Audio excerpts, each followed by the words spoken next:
welcome. Adolph, can you hear us? Or? Okay, well, welcome to Detroit in Black and White. Jim, can you hear me? I can hear you. Okay, well. I can't hear you. Okay, Mongo can't hear us, but we're going to move on with the show anyways.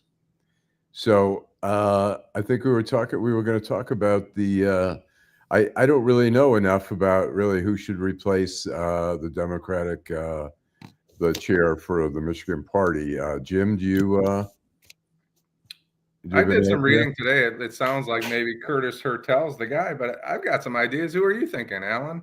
I'm not. You know what? I'd have to think about it, but you know what? I can say this: that the previous ones have not been had much of a profile.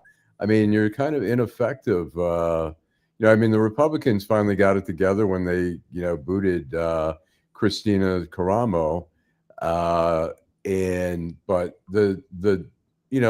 say this for the National Democratic Party, their chair was not very influential and did not have much of a profile. I know Curtis Hertel. I don't know. I don't really know so much. I mean, he didn't come off very well in his campaign.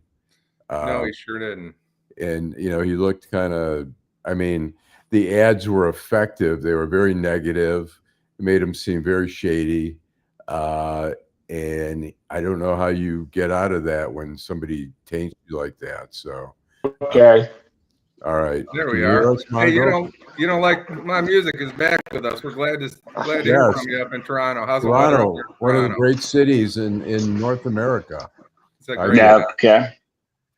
Mongo? Well, it's a great town because they annexed every city around them. Oh yeah. Because there's only one city. That's Toronto. They about 20, 30 years ago they annexed about 30 different townships and small cities. Right? Okay. Yeah, Well, if Toronto and you don't like my music, I was fortunate enough to see the Who at Maple Leaf Gardens in 1980. They were ain't all the Who dead. There's a couple of. They're the two now. It's just Roger Daltrey and Pete Townsend, so they call them the two. And what happened to us? The Moon guy, he OD'd, right? Yeah, he partied. Keith Moon. And it's the same with John Entwistle. The night before they started a tour in Las Vegas, he had too much fun and too much cocaine, and he didn't make it through the night. I was in Toronto in 1970. I'm trying to remember. I think it was 1974. Saw at the stadium there at the university. Saw Crosby, Stills, Nash and Young, Jesse Colin Young, and the bands. It was a massive concert there, but I think Toronto is just always such a great. It's an expensive city, but it's a nice city. I was thinking when you mentioned about annexing, if Detroit were to annex cities like Royal Oak and Birmingham, it would be more like New York has, like Upper East Side, Midtown, Well, Michigan had people like Henry Ford and et cetera who didn't. They started their own cities. Right. Highland Park, Hamtramck, all these places because they didn't want to pay taxes to the city of Detroit. You can go back on the west side of Detroit. Broadmoor used to be a city. Detroit used to, in the beginning, did annex these little places and stuff, but it got to the point where Houston is another prime example. It went from a not so big of a city to a massive city because they were allowed to annex their neighbors. And you can drive through Houston and you can see some of the areas where they got their own little niche. That was a city. That was a city. I think Jacksonville too, right? Jacksonville did that. Yeah.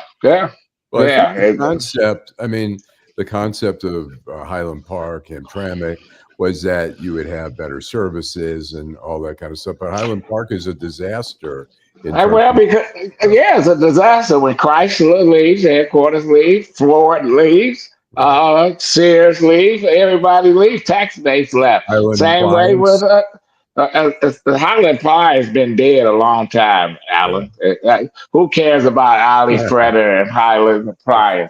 Yeah. But I had wanted to talk about the chair of the Democratic Party in Michigan, and my question is the party so broken in this state that can it be fixed in the next 4 years, or will the Republicans take over the governorship and etc.? Well, go ahead. Yeah, no, I think it can be fixed. I mean, look, just until recently, I mean, the Republican Party, the chair and all that, it was in total shambles. They got their shit together in time for the election. I think one of the problems that I see, and I'm not that intimately familiar with the whole party system up there, but it seems the party chair is just so low profile, like the national party. Yeah, go ahead. Invisible, not low profile, fucking file. She was invisible. Listen, I talked to Carl Marlinger, and we had Carl on our show several times, and he was really frustrated after the election. One, those polls that the Democrats was throwing around had him winning. Two, he wanted help from the state party. They never returned his phone call. Oh, really? Barnes never called him back. None of the other people never called him back. They had no ground game. Now she's stepping down. I think they forced her hand and forced her out of there. Right. Who's going to take her spot, and how they're going to fix the party and win? Well, who do you think, Adolph? Give us a name, because I've got 3 or 4 names. I'd like to hear your names. I like the chair of the 12th district, Kevin Talbot, used to work for the UAW. Young guy. He knows party politics. And I talked to him. We're gonna have him on the show next week. He wants to be the chair. Your pick, Jim. So we've been hearing. I've been hearing Curtis Hertel is who I'm hearing, and I don't. And Allan. Fuck Curtis Hertel. Yeah. Well, it's funny you brought up a name that I think would, in the situation that the Democrats are in, maybe a leader like Carl Marlinga, who is kind of old school, but you're not going to find a smarter guy. He's not going to do it for the $130,000 a year. Right. Maybe. I think he might want to be. I think he might want to run for governor. Yeah, I think it would help to have somebody who has a profile already, that's out front, that can be aggressive. That I was going to say, in 2004, I remember I was working at the Washington Post. John Kerry had lost, and one of my pod mates said after the election, he said, maybe the Democrats need to be more accommodating to the right and maybe be anti-abortion. And I said, what's the point if you want to be just like the other party? Why do you have 2 parties? And, Howard Dean came in, doubled down. He was a smart, high-profile guy. And he brought the Democratic Party into, he said, this is what we stand for. We stand for this, this, and that. And I think, we've gotten, the Democrats have gotten a little lost in terms of figuring out. Democrats, they're talking out of both sides of their mouths. Their most loyal base, black folks, saying enough is enough, and enough of them went south and voted for Trump. Latinos, regardless of what Trump says about the rapists and the murderers and the robbers and the drug dealers, they went overwhelmingly for Trump. He called the Yemen and all these other Muslim countries shithole countries, and yet they embraced him like he was the second coming of Muhammad. And here we are with him doing his picks for the cabinet, and he has not picked any of those from any of those groups that he promised that he was going to be different than the Democratic Party. So I mean, he got all the clowns now. I think if people listen, I think like in the Arab community, Arab American community, like in Dearborn and stuff, I mean, you're hearing a little bit of buyer's remorse, because what you have is like suddenly Mike Huckabee is going to be the ambassador to Israel, and he says there is no such thing as Palestinians, you know, and the Trump administration is really going to be very anti-Arab. They're not, you know, but people suddenly go, oh my God, you know, in March of this year, I did a story for the Washington Post on how the Gaza war was impacting celebration of Ramadan. And I went on Tyerman Road to a mosque there, spent the day there. I talked to the imam, who was about 30 years old, from Jersey, American born. His parents were Palestinian. And he said, I said, well, who do you support in this race? And Biden was still in. He goes, I'm never going to vote for Biden. He's genocide. He says, so the choice for me is, do I pick a guy who I know already committed genocide, or do I pick a guy who might commit genocide? He goes, I'm going to pick maybe the guy who might. Listen, regardless of whether you believe that you supported Biden or not, Biden don't believe in genocide. The bottom line is Israel has a right to defend itself. But we're looking at a prime minister. He's the second coming of Trump. He wants to stay in office because he's under investigation. He done all kind of crazy shit.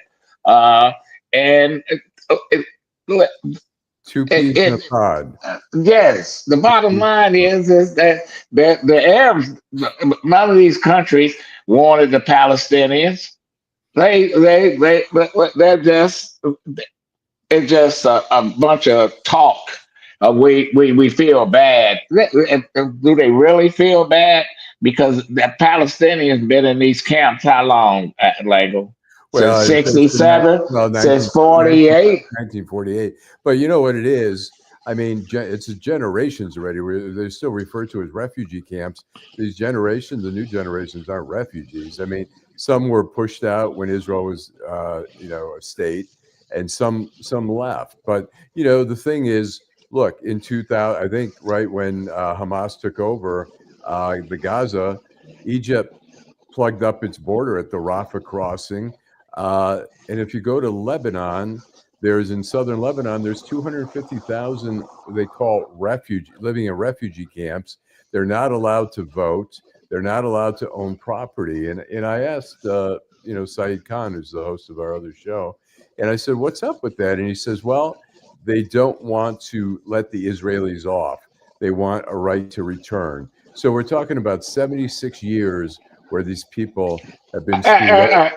Listen, that sounds just as nutty as Mark Rubio or them in Cuba thinking that sooner or later we're going to be able to go back into Cuba and reclaim all our property. Bacardi rum and all the cigar companies going to be able to go back to Cuba and reclaim all our property that was confiscated during the Cuban Revolution.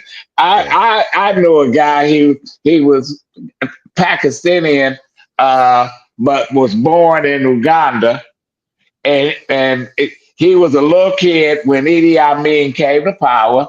His father owned a bunch of property, owned some businesses, and they got pushed out, and they lost everything.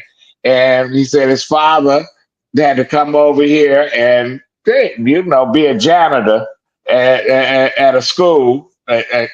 Went back to Uganda when they changed governments and fought. You know, went to Uganda court trying to get the property back.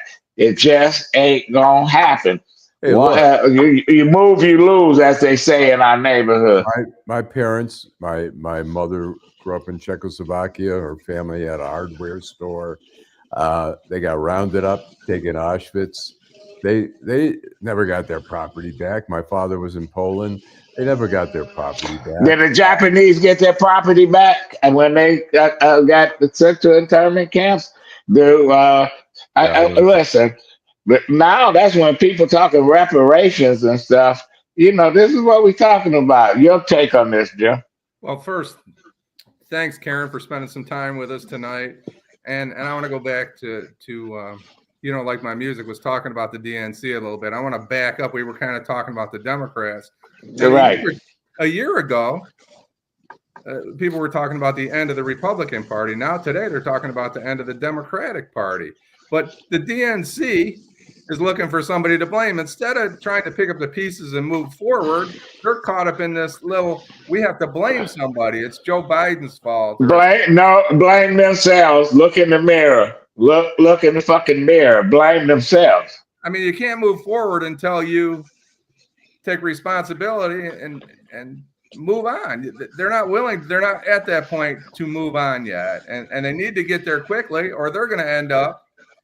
I think it's I mean, look, the election was earlier this month. There's bitching going on. I think they realize there's a fear there. Look, in 2000, every time 2004, they thought the Democratic Party's dead. Bush has won his second term. These parties. But it wasn't like this. But it wasn't like this. I didn't think the party was dead. At 72, I thought the party might be dead, and then Nixon he committed political suicide. Let's take a quick break, and we'll come back and we'll continue the conversation. What can save the Democratic Party when we come back? Hi, I'm Eric Sabri, your Wayne County Treasurer. If you're living in the home of a deceased family member and you're facing property tax foreclosure, the probate process can be helpful to you. If you file a probate petition and notify our office, the foreclosure proceedings will be halted during the probate process. Contact us at 313-224-5990 or email us at taxinfo@waynecounty.com. We're here to help.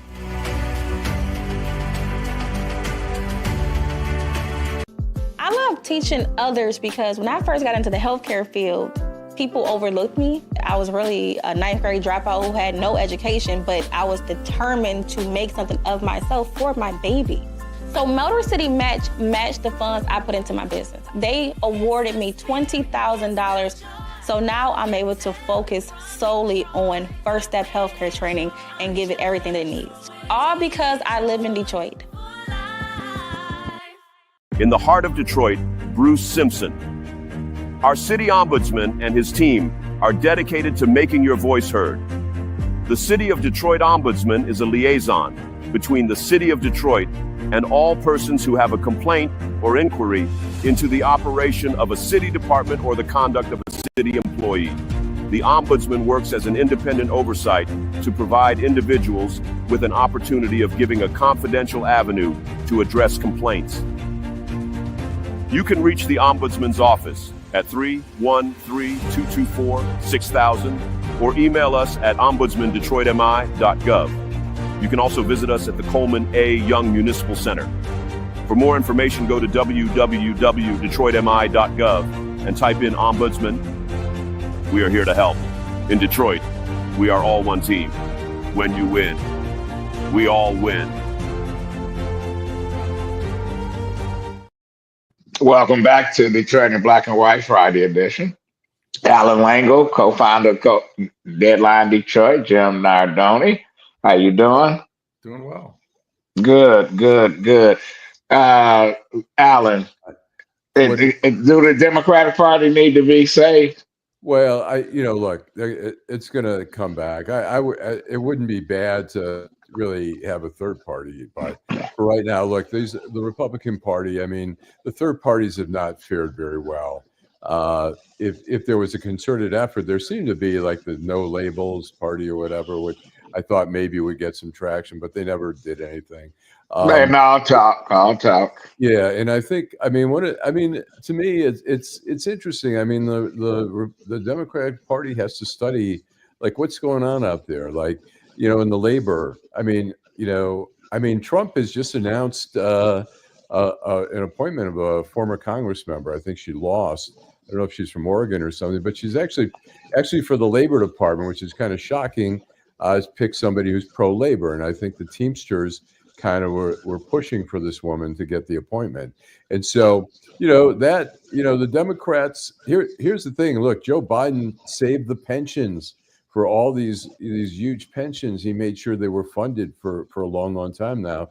But you know, when we're talking about labor, we're talking about people who aren't necessarily always going to vote in the interest of like, this is labor. There's social issues that are important to some of these people who are Teamsters, UAW members. You know, whether it's, you know, they're turned off by the woke thing, they're turned off by this or that. They turned off, but yet, listen. I worked in city government where we had people say, "Oh, I don't want to be part of the union" and all this other shit. But they'll sit back. They'll let other people fight to get the higher wages and shit, and do all the dirty things they don't want to do. But yet, when the mother get in trouble, they run right to the union. I hear all that shit. I say, well, you didn't want to be with the union. I had that experience. Look at the Washington Post. There were a lot of Ivy Leaguers who thought sort of the union was so like blue collar to them. They'd grown up in white collar families of Harvard, Princeton, and stuff. And so when I left, when I took a buyout at the Post, I was working once a week for the union, and one of my things was recruiting people come in, and I'd get people who'd be like, nah, I don't need the union. What do I need it for? I'm doing fine. And I go, well, how about when you're not doing fine? And like, I'd see people like a year later with their tail between their legs, walking into the union office saying, I need help.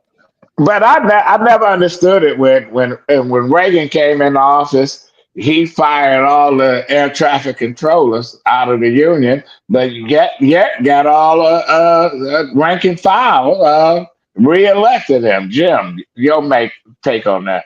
Well, first, Karen and Eric are along the same lines. Karen says that the Democratic Party's lost its way. Eric says that it's stale. And I'm going to tell you this. I read a couple of articles, one by a lady named Jennifer Rubin from the Washington Post, who said Republicans, this is the theme the Democrats have to go with. Republicans want to kill your kids, and it's actually true. And if you read the article, I read it. She's in full panic mode, right? Yeah. Talking about vaccines and violence. There's been violence as long as people in the world. But what she's saying, Jim, and I read the article, is what the Republicans, that was their attack. Your daughter is gonna go to the bathroom with a 50-year-old man, or they're gonna be competing against men and all this other stuff. Nobody believes that. Nobody believes that Nobody believes it. So what they're doing is don't say nobody believes it. So you can't people believe it.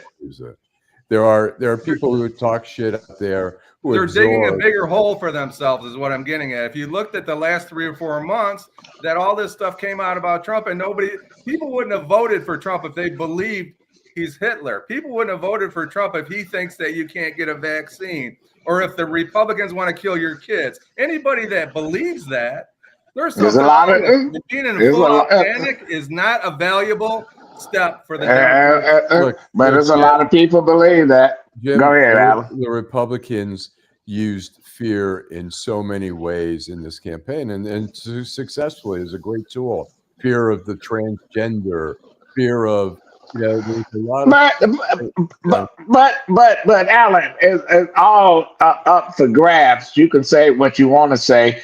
Democrats didn't have no defense. Right. They didn't have a comeback. They didn't have an agenda. They didn't have a message. Back in February, I wrote an article saying Democrats are in trouble in Michigan. And I had people call me up and say, you don't know what you're talking about. You're losing a step. But I looked out there in the last 6 months and said, where's the campaign? What is that? Like that little woman said, where's the beef? I didn't see anybody out there. They spent all the money on TV, on entertainers and shit, and they didn't spend the money on the folks that they need to get to the fucking polls. A lot of people sat at home, did not vote, did not give a fuck, and they went to bed or they watched Gunsmoke like me. I don't care. Hit on it. Sid said it. It's the economy, and the Democrats kept trying to convince everybody, people that were going to the store and buying a bag of groceries that used to cost $50, it cost them $150.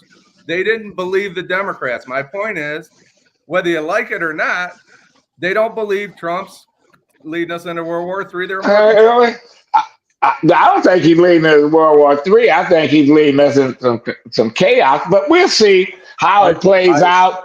How it plays out when he takes office. I think there's some danger signs that I see.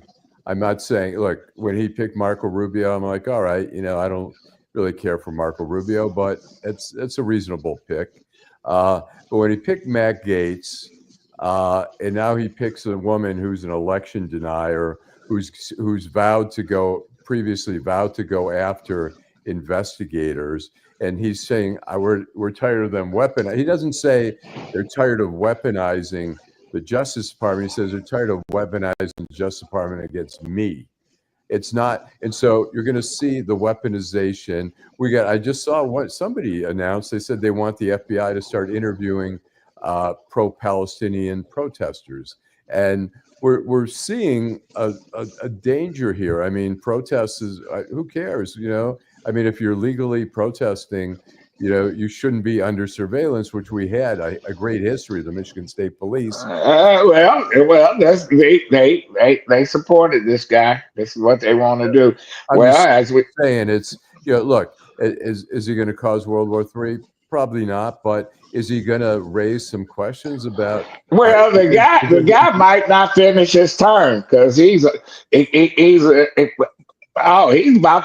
to lose it. Listen, we might have J.D. Vance as the president, and I want to ask Vice President Vance, how many cows did you give to your in-laws to get married? Since he been saying all the shit about all these other folks. See, the Democrats should have had me on their tat dog, because tit for tat, they didn't know how to fight back. And victors goes to spoils. And here we are, January 20th. Is it the 20th? 22nd, 3rd, 2nd. The thing about the problem is that, I mean, you can pick a million different reasons why the Democrats lost. There's a multitude of them. But one of the things is they weren't very good at messaging. No, they brought a knife to a gunfight. The Republicans, they didn't even bring a knife. They know how to fight. They don't have problems with fighting dirty, but they know how to win. And the Democrats were like, well, we'll just be positive and stuff. And the economy, the problem with the economy is, yes, inflation is still, everything's expensive, but wages are up. But that's our Clinton one. That's why Clinton beat George W. Bush. They have a hard time they had a hard time articulating, saying, yes, we still have problems with inflation. Yes, we're still trying to make great improvements in the economy. We understand your pain. At the same time, inflation has gone down considerably. If we compare ourselves to other countries around the world.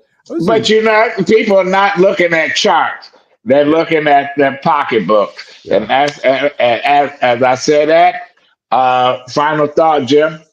Well, we talked a lot about unions tonight. I was part of a union for most of my career, and Karen, I believe, was in a union and suffered at the hands of, the bankruptcy in Detroit. And when they did some of those things in Detroit, it was handled by big business. Some of the biggest business people in the Detroit area were involved in a lot of the bankruptcy issues, I guess. I'll leave it that side, the outside things beside the bankruptcy. And a lot of people got hurt. And I think the unions didn't do what they should have done for the Detroit city workers. I think they could have done better.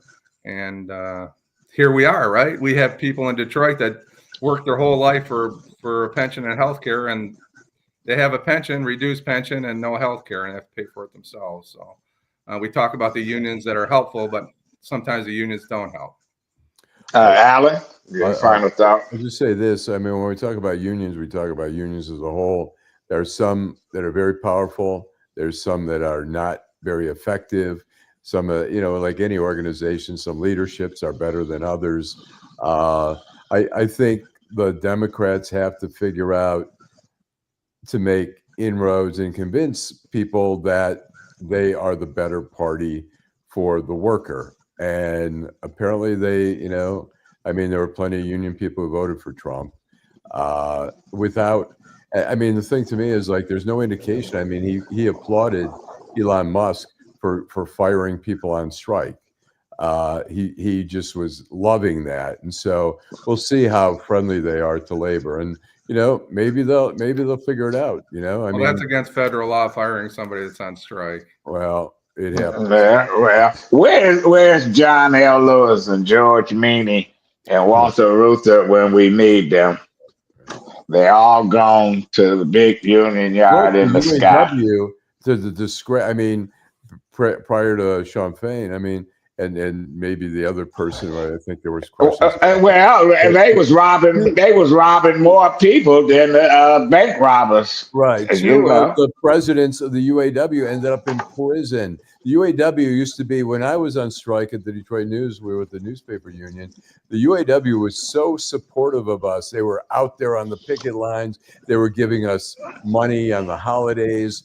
The UAW was the union, socially conscious, taking care of their people. But it ain't that union. It ain't that union anymore. Yeah, you had two crooks. It just pissed me off that they were. You had more than two crooks. You had more than two crooks. You had about six. You had 6 or 7 or 8. We're gonna come back tomorrow at McShane's. Okay. Teresa, thank you, Teresa. Vanessa will be back virtual tomorrow. She's doing her thing somewhere. She loves the dance competition. Our own shit started. Yeah. But we'll see you tomorrow at 10 a.m. I just want to explain I will be virtual for at least a couple months because I tore my leg up and I'm having surgery and I've got a full leg brace, so I'll be doing. But what I really heard, Allan, and you put a spin on it, that you were in your nursing home and one of the 85-year-old ladies fought you off. You're sleepwalking. But anyway, thanks to all our friends that are with us tonight. We can be seen on YouTube, Facebook, Instagram, LinkedIn, X. Thanks for sharing your time with us. We appreciate it. All right. Thank you. Everybody have a good night.